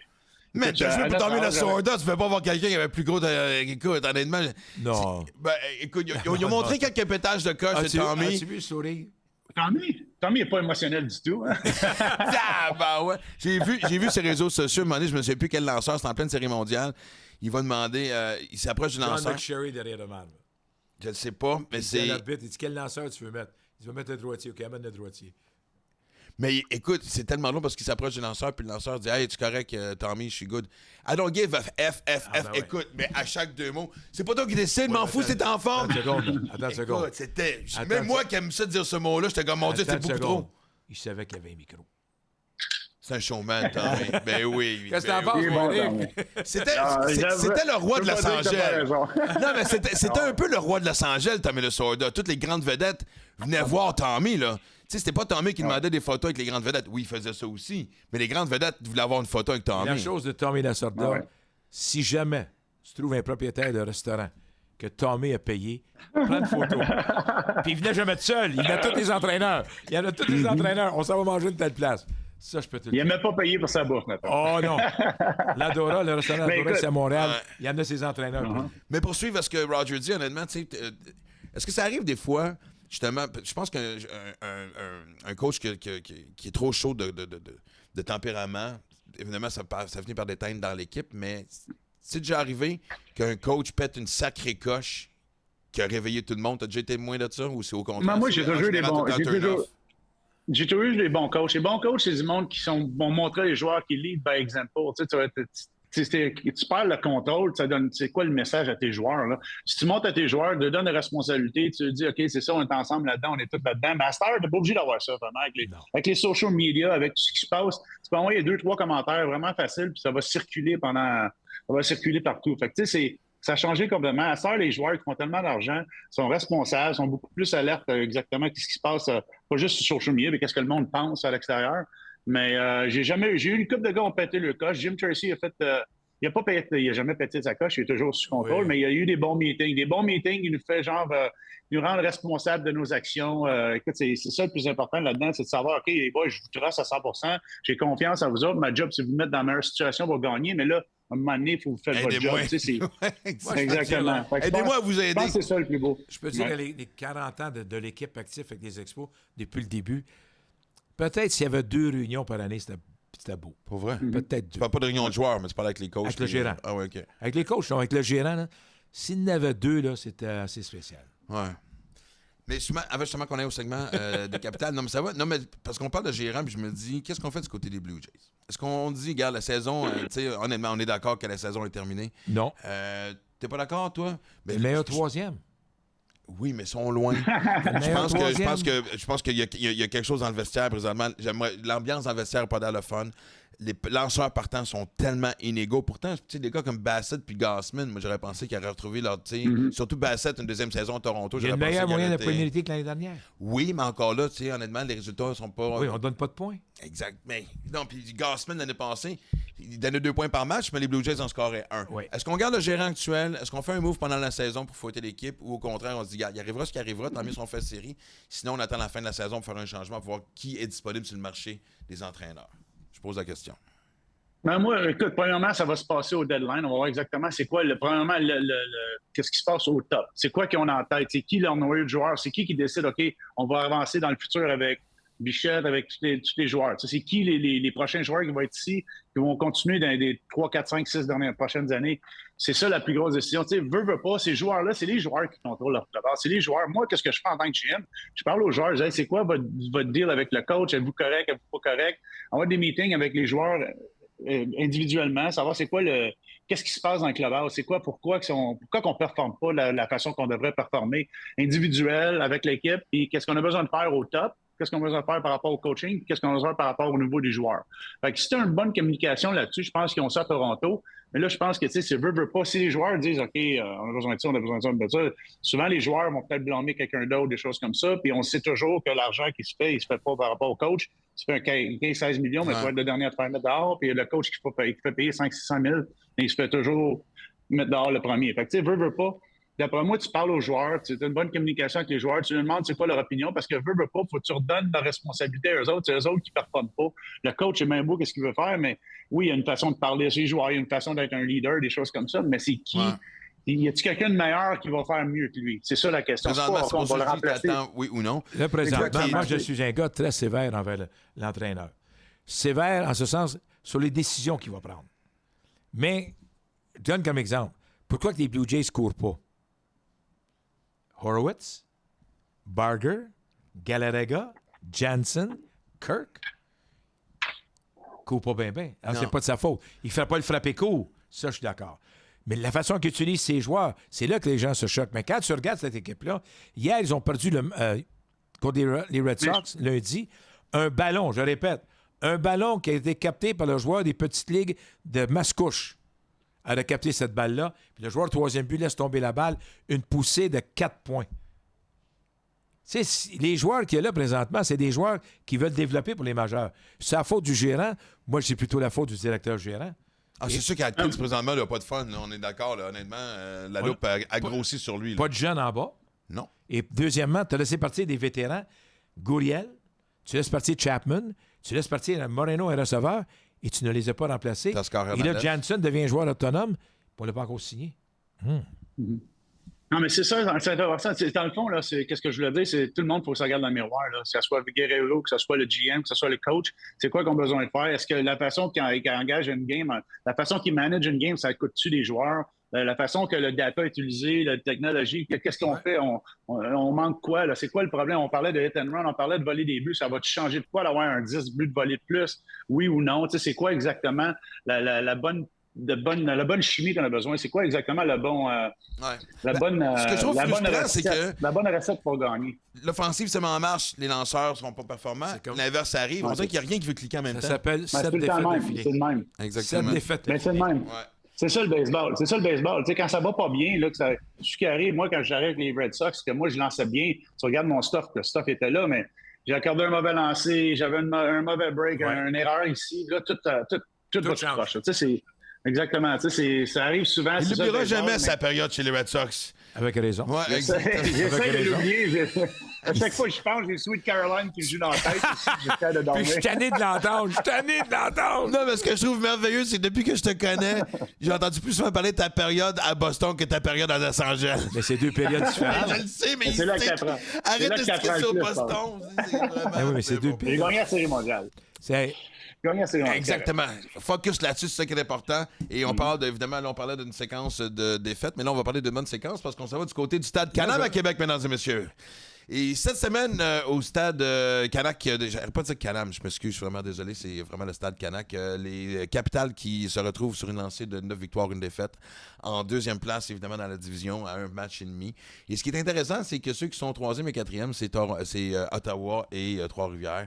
Donc, l'action du côté de la division Est, ça se passe pas mal chez nous. Je trouve ça bien intéressant. Surtout avec le match des étoiles, évidemment, qui est à Québec. On va être là. On va être là, évidemment. On va être là non seulement être là, on va être là en direct en plus le 17 à 15h30. On va être là la veille aussi. On va passer 2 jours là-bas pour rencontrer les joueurs, voir les concours de coups de circuit. On sait qu'au stade Canac, ça va être plein. Ce qui m'impressionne des Capitals, c'est que là, ce qu'on a fait dans notre dernière émission, on s'est dit, pense qu'ils vont faire des échanges. Ouais. Mais c'est pas ça qui est arrivé. Leur fiche, exactement. 9 victoires, une défaite dans leurs 10 derniers matchs. Mais tu sais, c'est genre d'organisation qui ne panique pas facilement non plus, puis on connaît très bien Michel Laplante. Exactement. Mais il ne faut pas oublier Charles Demers non plus. Là. Charles Demers, c'est lui présentement. Michel est un excellent conseiller, mais Charles Demers, c'est pas mal lui qui tire ses fils. Non, t'as entièrement raison. Ouais, c'est vrai que je sais pas, on a tendance à dire Michel parce que c'est la face de la franchise, exactement. Mais donc, et puis très hâte d'être là, évidemment. Ça va être 2 jours de baseball, vraiment le fun. Toi, Eric, évidemment, tu vas être là avec nous autres. Et on parle-tu du lendemain aussi? Tu veux pas parler de ton contrat d'un jour à lancer? La semaine prochaine. La semaine prochaine, parfait. Okay. On parle la semaine prochaine, oui. Parfait. Mais que je sois prête, là. Je suis pas encore prêt. Je suis pas encore petit. La semaine prochaine. Ouais. Mais la 17, moi, je veux t'affronter.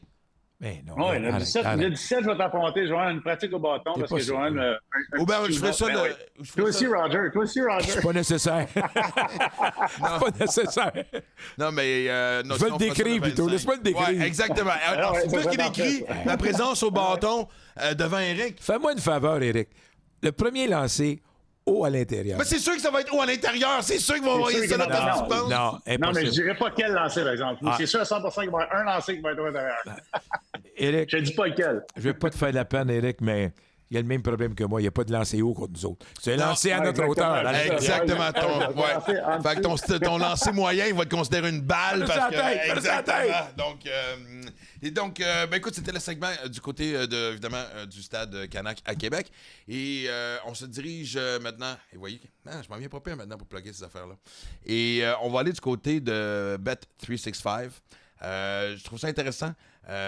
Évidemment, j'aime ça le souligner. C'est une belle application et ce que j'aime, c'est que pour ceux qui ne font pas confiance, comme quelqu'un comme moi qui évidemment est excessif, tu peux évidemment mettre une limite à ce que tu vas gager. On encourage les gens à surtout avoir du fun. plus que d'autres choses. C'est pas tout le monde. Moi, chaque fois, j'appelle Eric. Des fois, il place des gageurs, puis je trouve ça le fun. Lui, il fait ça avec un sourire, avec légèreté. Donc, faites ça de la même façon. Allez pas hypothéquer votre maison. Parce qu'une chose, en tout cas aussi, dont on est sûr, parce que là, ça vient d'apparaître à l'écran, ce n'est jamais ordinaire avec Bet365. Et évidemment, j'aime bien la catégorie cette semaine.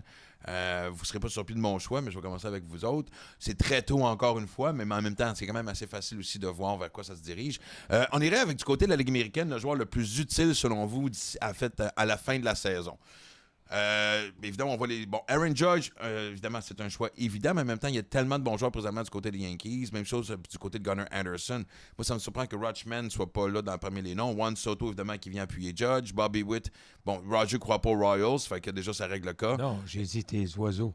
Ouais, mais comme moi, Pierrick, on avait dit Kansas City pour la centrale, de fait, vous êtes dans le champ complètement. J'étais du côté de Cleveland. Et d'ailleurs, on a 2. J'étais en tête. Oui. On peut pas s'ostiner. C'était une forme d'hommage que je te faisais.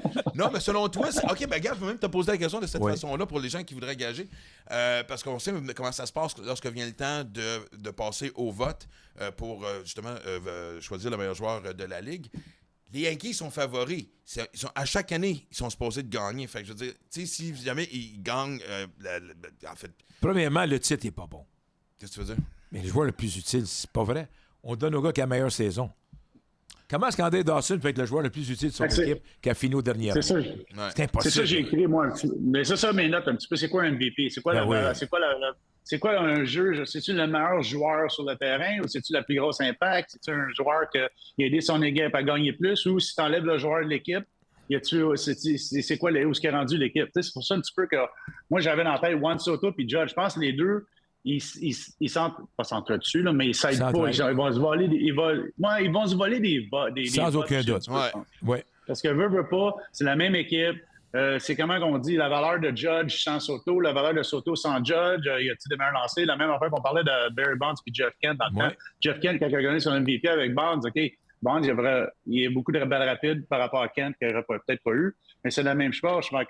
Moi, je pense que Judge va gagner. Je pense que veut pas, c'était pas le choix. Ils jouent à New York, ils vont gagner sûrement. C'est le joueur par excellence. Tu le regardes oui, mais c'est parce que, comme j'ai dit, il y a tellement de talent du côté des Yankees. Moi, la seule chose, c'est les blessures que j'ai un petit peu peur là-dessus.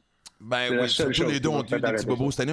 Heureusement, ça n'a pas été sérieux. Mais moi, j'allais dire, on s'attend à ce que les Yankees gagnent. Si, et je pense que du côté de Cleveland, ça va être la même chose. Les Guardians sont bien partis. Puis, je pense pas. On pensait que. Mais en début de saison, je pense que tout le monde pensait que les Orioles devraient gagner. Ben moi, j'y pense encore, j'y crois encore. Ils sont seulement un match et demi derrière les Yankees. C'est pour ça que moi, mon choix, ça va sur Gunnar Anderson. Qui se prend Anderson ou le receveur? Ben, Rutschman n'est pas là, on me donne pas le choix de Rutschman. Si tu me donnes le choix, je crois que Rutschman est plus. Mais Anderson a une meilleure saison que lui, offensivement. Oui, mais ça pour répondre à la question d'Éric, c'est un bon point. Parce que, en fait, non seulement ton catcher a toute une saison offensive, il est ton deuxième frappeur, mais aussi du côté défensif. Ah oui. Mais il a bien, il grandit vite, le jeune. Mais ses statistiques sont pas. Le jeune, je lui ai dit au match des étoiles. J'étais avec lui au match des étoiles avec TVA Sport. Je le rencontre, je me présente, j'ai dit ce que je faisais chez les Expos dans le temps. Puis je lui ai dit, écoute-moi bien, là. T'es meilleur que Gary Carter à mes manches. Wow! Rappelle-toi de ça. Je pense que lui va s'en rappeler aussi. Il me sourit. Moi, il y a un nom. Moi, on parlait du catcher qui n'est pas là. Moi, j'ai un autre nom qui n'est pas là-dedans, que je pense qu'il va gagner un MVP dans pas long, c'est Josh Naylor. C'est un Canadien qui est vraiment. Je l'ai vu frapper. S'il montait sa moyenne de 30 points, il serait dans la conversation. Mais c'est pour ça que la défensive aussi, c'est dur un petit peu avec. C'est plus un DH que d'autres choses. Mais quel réveil. Quel réveil. C'est pour ça que j'allais dire que. Non, mais je l'ai vu jouer avec. Excuse-moi, vas-y. Ouais, la même chose. J'ai vu jouer un petit peu Josh Naylor. Puis on parlait des statistiques, on parle des home runs, des choses comme ça, mais le contrôle du bâton, le bat-to-ball qu'il fait, là, il est incroyable. C'est un des meilleurs frappeurs que j'ai vu par rapport au contact. Il est vraiment imposant. Puis qu'est-ce qui est le fun avec son histoire aussi, une grosse histoire qui est arrivée avec les Marlins, des choses comme ça. Puis le voir là, qui est capable de faire ce qu'il fait là avec son frère qui est là, c'est vraiment intéressant. Parce qu'un Canadien, il ne faut vraiment pas oublier ces joueurs-là. Puis c'est impressionnant. Il y a 20 home runs, 2,74. Puis il fait un job? Non, excuse, 2,41, excuse-moi. C'est pour ça que je dis qu'il peut monter sa moyenne de 30 points. Parce que l'année passée, il était pas loin de 270. Il peut revenir à ça, ça va être encore une fois, lui, son nom va revenir dans la discussion. Puis moi, je pense que justement, si Cleveland gagne, des gars comme Ramirez sont plus. J'essaie de traduire valuable, sont plus importants à ton équipe. parce que justement, tu as moins cette espèce de panoplie de talent-là comme tu as du côté de New York. Parce que du côté de New York, c'est quasiment de numéro 1 à numéro 9, avec évidemment les lanceurs qui. Justement, les échanges, les joueurs vont peut-être aller chercher à la date limite des transactions. C'est quelque chose que Cleveland va pas faire. Fait que, mais moi, évidemment. J'irais avec du côté de Gunner parce que je tiquais sur mes oiseaux, comme tu dis, Roger. Mais le nom qui devrait être là, tant qu'à moi, c'est Rutschman. Moi, c'est mon point de vue. Mais la semaine prochaine, on aura la même discussion du côté de la nationale. Hey, messieurs, c'est tout le temps qu'on a cette semaine. Merci infiniment d'avoir été là. Man, quel épisode. Honnêtement, bravo. C'était, surtout au début, c'était... Merci beaucoup d'avoir préparé toutes tes notes Hey, qu'on suit. ça prend bien un adulte dans la gang. Et quand c'est moi l'adulte, c'est jamais bon Ça signe. va pas Mais bien. non, ça va vraiment pas bien. Mais merci à vous d'avoir été là, évidemment. Si vous voulez nous suivre sur tous les réseaux sociaux, on les voit ici. Tout ce qui est TikTok, sur X, sur Instagram, sur Facebook. Abonnez-vous. On a du fun et le podcast est en pleine croissance. Et évidemment, puisqu'on a signé le plus gros joueur disponible Je sur le vais te faire marché. un commentaire, tu vas trouver ça drôle. Tu viens de dire aux gens de s'abonner. J'espère qu'ils sont là. Oui, mais c'est parce que tu peux Dites nous à regarder vos sur la amis. chaîne YouTube. Dites à vos évidemment. amis de s'abonner. Dites à vos Ouais, amis. exactement. Et ce qui est vraiment Ah, ben, il va être intéressant, content c'est que... tantôt. Oui, non, mais les chiffres du podcast sont en croissance. Très bien. C'est le fun aussi parce que le but, c'est pas non plus un concours de popularité parce qu'on sait que c'est le mode des podcasts. C'est pour montrer que le baseball, l'amour du baseball est loin d'être morte. Et évidemment, sur Game Over. Québec. Oui, on est sur la nouvelle chaîne YouTube dédiée à Game Over. Man! Je l'apprends de même! Comme ça, je le savais pas avant. Si on te l'aurait dit, je te l'aurais dit à tout le monde. Mais c'est pas ça le but! Mais, wow, c'est vraiment génial, ça. Encore une autre bonne nouvelle. Ben, merci infiniment. Toujours un plaisir de vous parler à vous deux. Et d'ailleurs, là, cette fois-ci, on se revoit la semaine prochaine, le 2 juillet, pour un autre épisode. On est prêts. On est déjà prêt. Moi, je dis qu'on enregistre tout de suite. Ciao, tout le monde. Bye-bye. Salut, boys. Bye-bye. Game Over, une présentation de Baseball Québec. On ferme les livres, c'est terminé. Qui monte sa petite Thierry Gagné avec ta barbichette. T'as déjà striké dans tes bichettes. Et avec tes lunettes qui font peur, la